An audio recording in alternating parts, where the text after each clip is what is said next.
देखें अगर दुनिया के परिदृश्य को, तो टमाटर जो है वो आलू के बाद सबसे ज्यादा उगाया जाने वाला, पैदा होने वाला और सबसे ज्यादा कंज्यूम होने वाला, खाया जाने वाली जो सब्जी है वो टमाटर। कहाँ से मिलता है? किसान ना मेरे को कई फोन करते हैं, यहाँ से बहुत मुश्किल है, दिल्ली कोई आ नहीं सकता है, आएगा लाइन में लगेगा तो बीज है नहीं। सभी किसान भाइयों को नमस्कार साथियों। इस समय मैं भारत के बहुत बड़े इंस्टीट्यूट में हूँ जिसका नाम है NBPGR, national bureau of plant genetic resources. ये दिल्ली में स्थित है और हम अक्सर बात करते हैं गेहूं और धान पे, सरसों पे, चने पे या दलहनी और फसलों पे।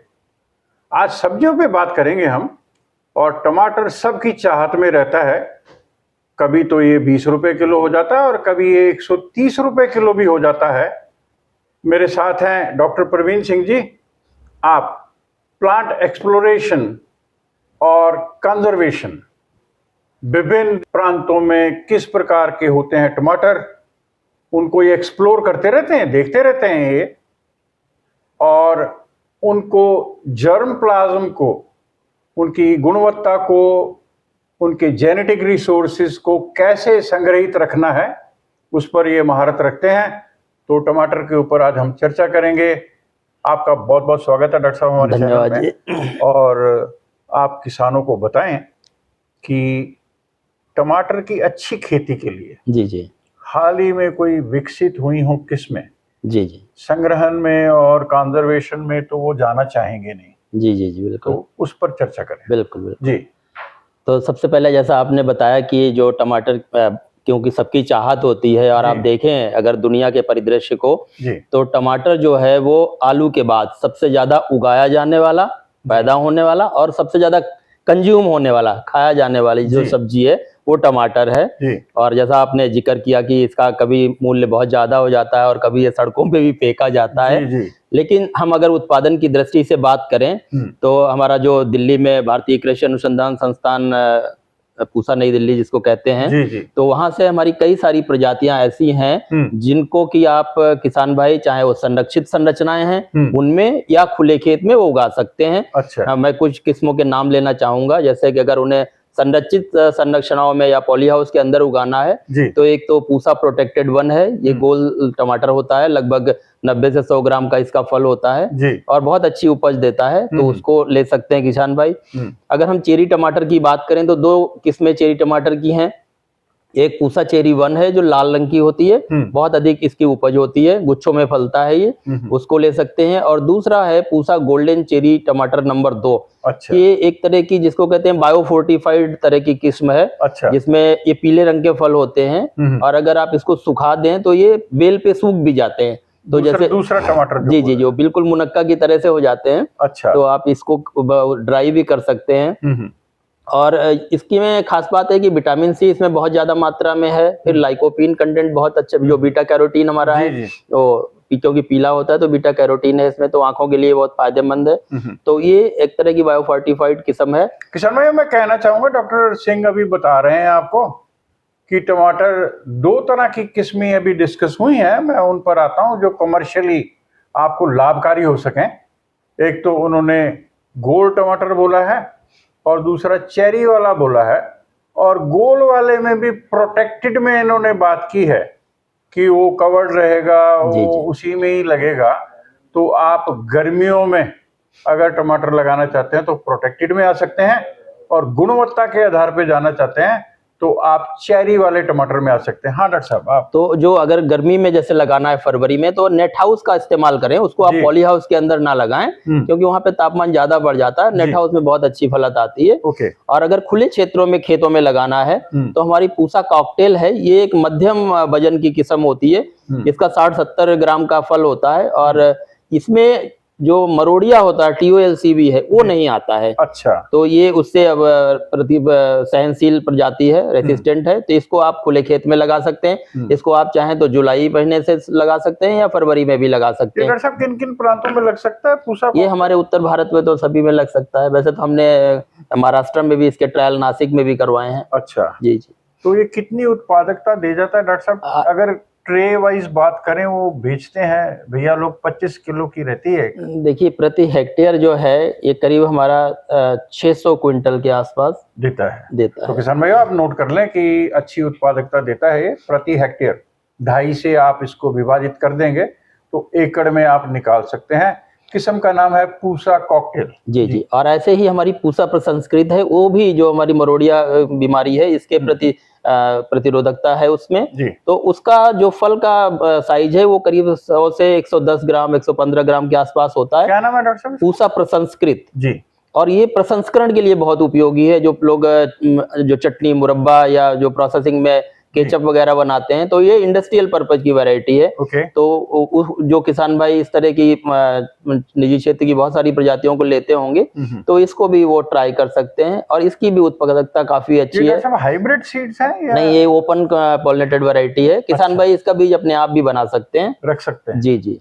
तो अगले साल ये अच्छी गुणवत्ता, बिल्कुल सेम गुणवत्ता। आप 3-4 साल तक कुछ नहीं होता अगर ठीक से आप बीज उत्पादन करते हैं। किसान भाई मैं आपको बता दूं कि हम टमाटर का बीज खरीदने के लिए बहुत ज्यादा पैसे लगाते हैं और डॉक्टर साहब ने बहुत अच्छी बात की है कि आप अगर पूसा प्रसंस्करण किस्म को लगाते हैं, एक तो उसका भार ज्यादा है और दूसरा कॉमर्शियल वैल्यू ज्यादा है, तो आप इसको लगाएं और इसका बीज भी घर में रख सकते हैं। ये आपके लिए बहुत फायदे की बात होगी। डॉक्टर साहब इसका बीज कहाँ से मिलता है? किसान ना मेरे को कई फोन करते हैं, यहाँ से बहुत मुश्किल है, दिल्ली कोई आ नहीं सकता है, आएगा लाइन में लगेगा तो बीज है नहीं है। तो आप बताइए जैसे कैसे सुविधाजनक प्राप्त अभी तो जो किसान हमारे संपर्क में हैं, मेरे अलावा डॉक्टर जाकिर हुसैन हैं, वो अभी टमाटर का कार्यक्रम देख रहे हैं। अच्छा। तो उनके द्वारा हम लोगों ने इवन नर्सरी भी किसान भाइयों को दी है, चाहे पलवल में है या और भी आसपास नूह में है, विवाद का इलाका है, सोनीपत में है। पास ही काम करते हैं डॉक्टर साहब, पलवल नूह हो गया, दिल्ली में है। अब आप समझ सकते हैं ट्रायल लगाए। हिमाचल बहुत अच्छा है। हिमाचल में भी हमने ट्रायल, हमारे मंडी में हमने ट्रायल जिस गाँव से मैं आता हूँ डॉक्टर साहब, जी, वो गांव का नाम है गांगेर पधाना। वहाँ टमाटर कई हजार हेक्टेयर में लगता है। हम आपको बीज देंगे, आप लगाइए वहाँ पे। और करेला 2 सब्जियां लगती हैं वहाँ पे। तो मेरा आपसे अनुरोध रहेगा कि आप जरा ट्रायल के लिए बिल्कुल और भी चिन्हित करें एरिया। जी। और कोई किसानों को जो किसान भाई ये जो दोनों प्रजातियां हैं, पूसा प्रसंस्कृत और पूसा कॉकटेल, इनकी जो कीपिंग क्वालिटी है कि आप तोड़ने के बाद इसको कई दिन तक रख सकते हैं, तो वो बहुत ज्यादा है। क्योंकि आपको अगर दूर का बाजार हिट करना है तो ये इसमें कोई दिक्कत नहीं होती है। इन दोनों प्रजातियों को आप आराम से ले जा सकते हैं। एक और प्रजाति है हमारी जिसको वो चेरी की है, हाइब्रिड किस्म है और वो उसमें बीमारियों से प्रतिरोध रखता है। उसमें एक तो मरोड़िया नहीं आएगा, दूसरा जो लेट ब्लाइट है वो भी नहीं आती है। तो पूसा चेरी हाइब्रिड 1 है और उसके अलावा एक अभी पूसा हाइब्रिड 6 है, वो इसी साल रिलीज हुआ है। तो वो भी बिल्कुल प्रसंस्कृत की तरह ही है और उसमें भी दोनों बीमारियों के प्रति प्रतिरोधकता है।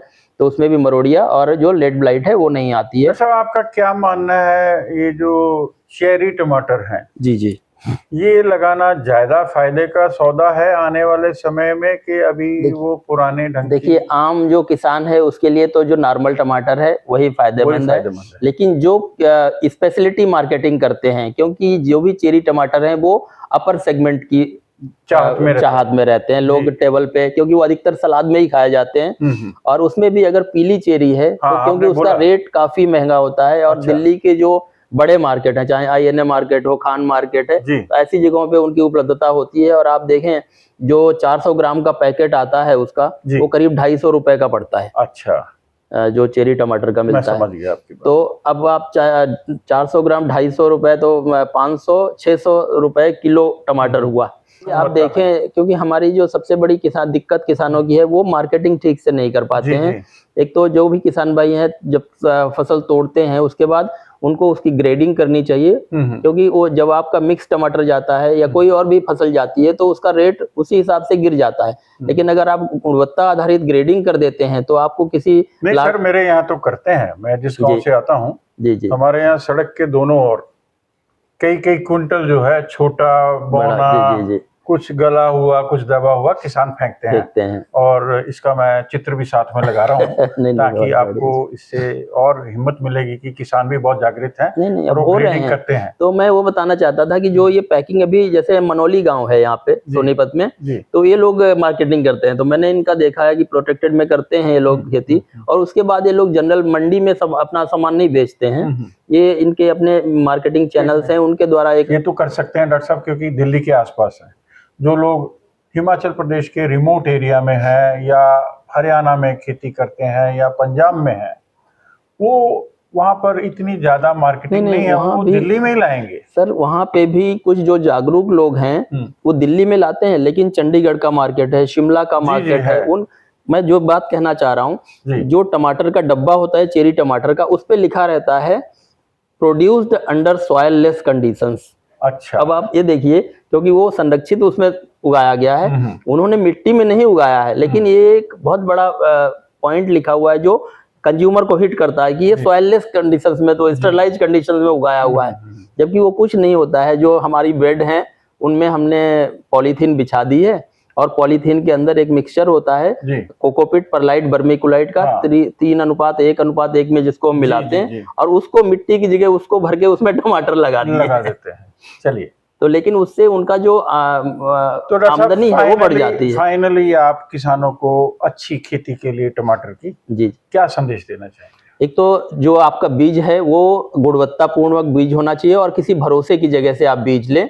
और उसके बाद मैं एक और चीज कहना चाहूंगा कि जो हम सब्जियां जो सीधे हम कंज्यूम करते हैं उनमें कम से कम जो पेस्टिसाइड्स हैं उनका इस्तेमाल करें, क्योंकि वो पर्यावरण के लिए भी नुकसानदायक है, हमारी जेब के लिए भी और हमारी सेहत के लिए भी।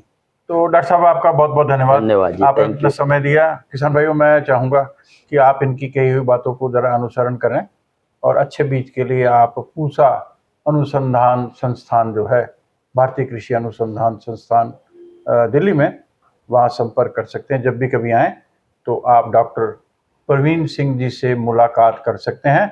आप NBPGR, ये पूसा कैंपस के अंदर ही है, वहाँ इनसे मिल सकते हैं। सबको ढेर सारी शुभकामनाएं। नमस्कार।